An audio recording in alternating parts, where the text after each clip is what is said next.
Hi, Vicky. Hi, Helena. How are you? Good, how are you? I'm well, thank you. Welcome, everybody.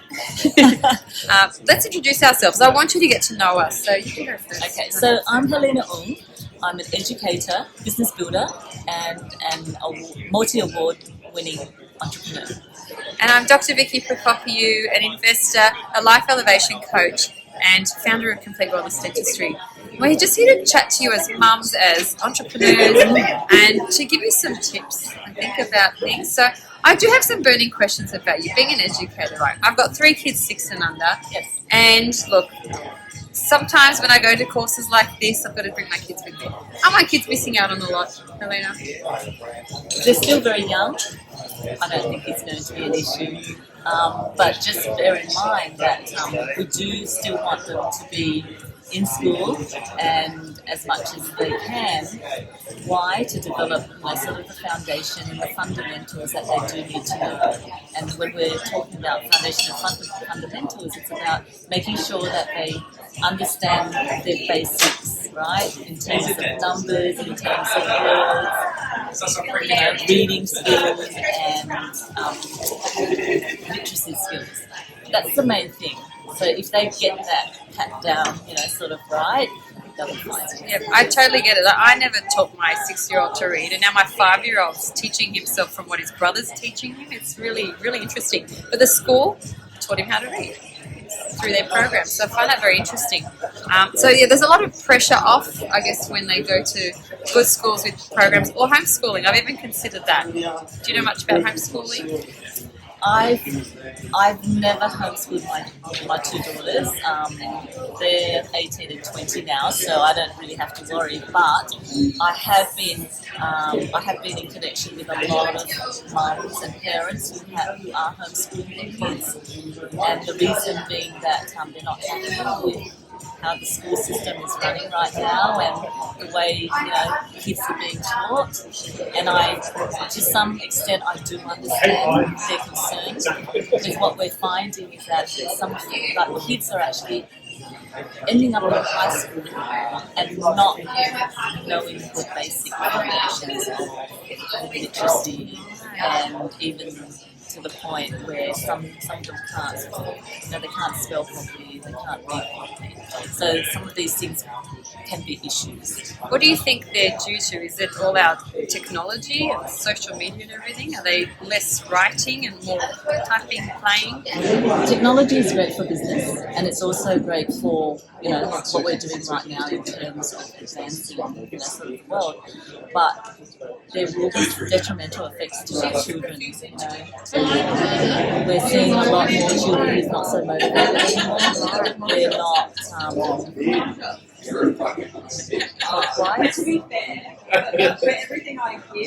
because obesity, childhood obesity is up. Well, they're not exercising because they're too engaged with technology.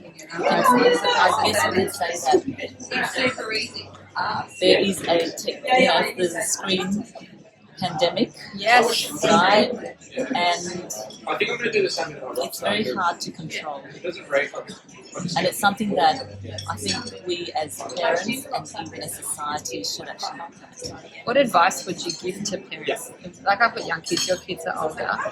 My kids, as soon as you go, yes, use the iPad, you can't get on the phone. So now we've just said, we left ours at work. That's it. So we've kind of gone detox from that. What would you suggest to parents to do? Which is a great idea.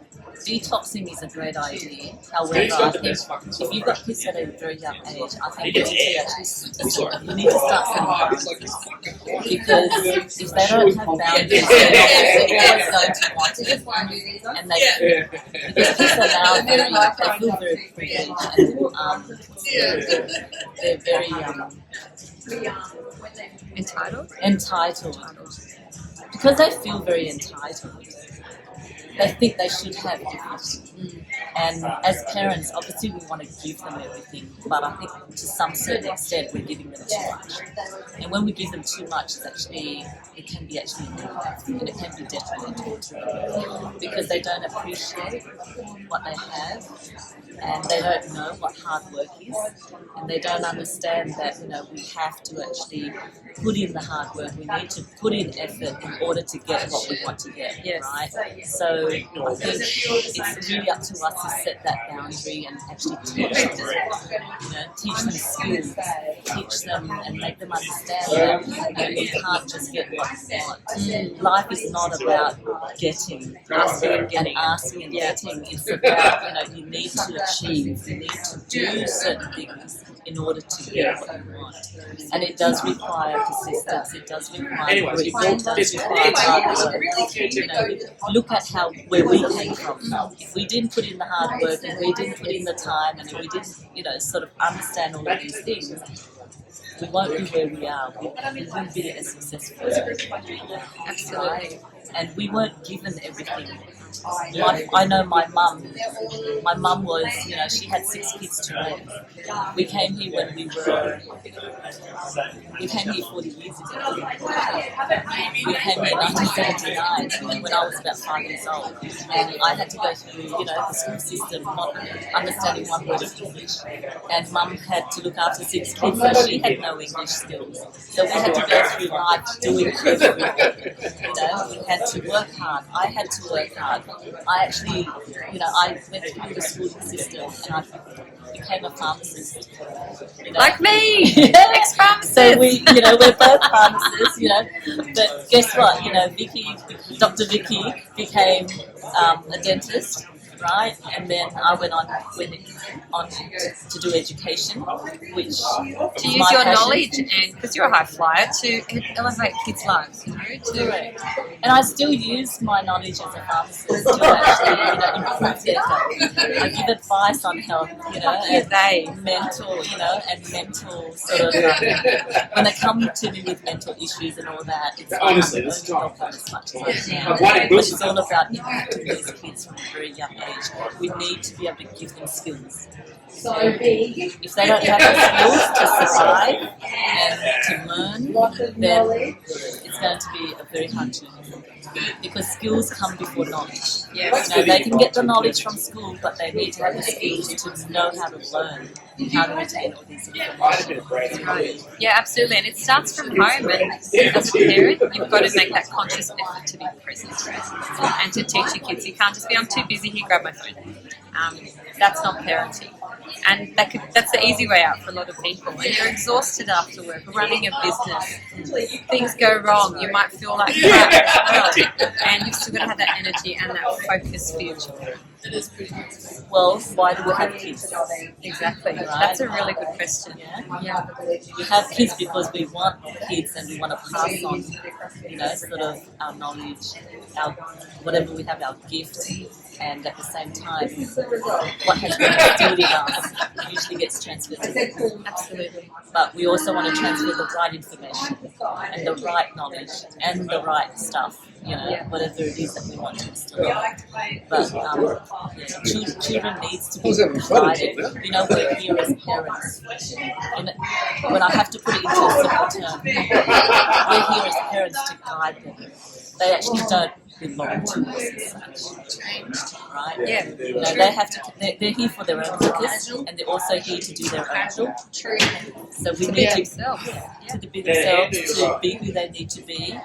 And I think if we allow them to be that and become who they need to be, it's just us being a guidance for them. But we do have to set boundaries because at a very young age, kids do not know what they have to do. But your guidance will actually do. That includes brushing your teeth at night. Absolutely. I was actually going to ask you, how do we, sort of help these kids to get into a healthy habit of looking after themselves? Yeah, well, monkey see, monkey do, right? So if you as a parent aren't taking care of your health, whether it's oral health or general health, they're going to do the same. So if they see you snacking on junk food, they're going to have that at home accessible and available, and they're going to be doing that. And if you're not brushing your teeth, if you're not just taking care of your fitness, for example, mental, physical, spiritual, they're going to be the same. Like my kids, for example, and I'll go into dental in a sec, they see me do yoga and Pilates, they're like, can we get the yoga mats out and watch the yoga on YouTube Kids? So I didn't know what yoga was at my age. They do it at preschools now. It's crazy. So with dental, like my kids remind me now, Mum, I've got my toothbrush ready with my toothpaste, come brush. And sometimes I'll be like, oh, it's too late, I'm tired. And like, no, Mum, yeah, I'm not going to bed until you brush. So that means I've instilled in them whatever we've been doing and routine. Kids love routine, don't they? That's right. Yeah, so eating. So don't buy junk food. If you want to eat healthy, don't go to the shops and buy the junk food. Yes, they can have it on the odd occasion. Yes, you can hide it somewhere. But don't put it in their plain sight in the cupboard, because they're going to rummage through cupboards and fridges. So we have lots of fruit, vegetables, cheese, and of course if they've got dietary issues, you've got to adapt to those as well. So you can get alternatives. My kids will go for the broccoli instead of lollies, like they're strange. And look, sometimes they're like, oh, I want to have lolly for breakfast, and I'll say no. Or you know what's really interesting? They'll go to dancing or to the bar with my boys, and they'll give them a lollipop. I'm like, I don't buy lollipops, but okay, you can have that for me. So they know it's a reward for, I guess, being good, or I don't like the good words, good and bad. But they realise that it's that situation, and it's once every so often. But yeah, I think it's the parents setting the example and setting the routine, and then visit your dentist, visit the health professionals you need, visit the schooling you need to support you, and parents who can get support as well. So in your business too, I used to go to tutoring, right? And I just remember it was like, sit down, do your work for the next hour, and then you go home. You get tick, tick, cross, cross, whatever it was. How has it changed these days, the education issues? So what is it that sets you apart from other educational hubs and businesses? Well, what we focus on is making learning fun. So we actually incorporate music in our programs. So while they're actually learning in class, there's actually music in the background that actually it allows them to calm themselves down and actually focus. And music when I talk about music, it's music at a level where it's a frequency. Right? Yeah, I like energy. That's right. And so when you've got it at the right frequency, it allows the brain to go into that mode where they can focus. So we do that, and then we also teach through songs. So, for example, like times tables. So we teach times tables through songs, and we sing songs. Because, how can we've got children as young as 4 years old and 5 years old who's already learning their times tables. Wow. And so how do you teach a kid to remember times tables? Because it is pretty much rote learning, right? In our days it was rote learning. Absolutely. But teaching a 4-year-old, 5-year-old times tables, how? Yeah. It's very hard.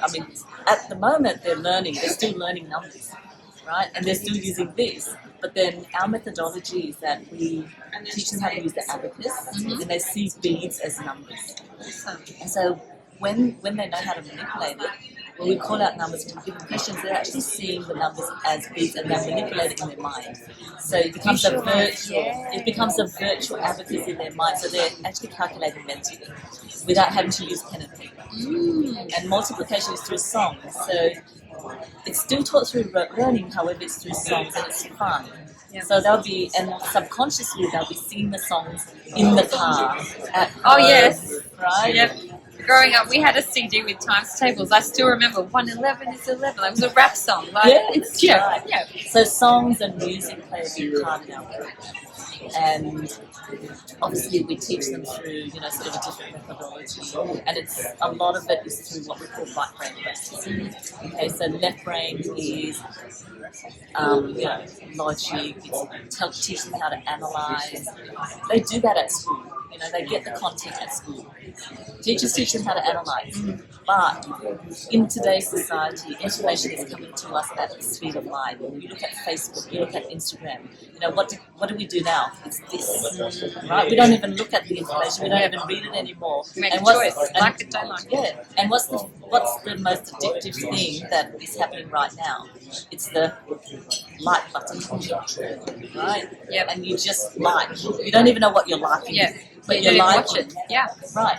And so, what we want is to stimulate them in a way where they learn to process information very quickly through the right way, which is through pictures and speech. That's amazing. So that's what we do. So numbers become pictures in their mind, and they're calculating it with their fingers. That's why sometimes if you see some of our kids doing calculations, Wow. right?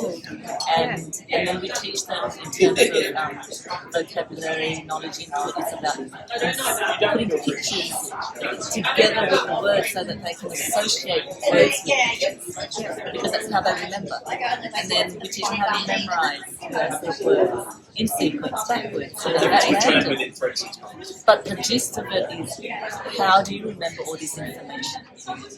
Were you taught at school how to remember, or how to implement it? No, you just given homework, learn it, and you just do it. Yep. Right? Yep. But how do you do it?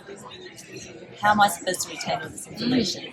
So our goal is to teach them how to, not the what, but the how. That's amazing. Okay? And so there are different skills that we teach them. So through visual, through auditory, through sort of kinesthetic means, we bring all of that in, and we teach them how to actually process all of that to visualize and imagine.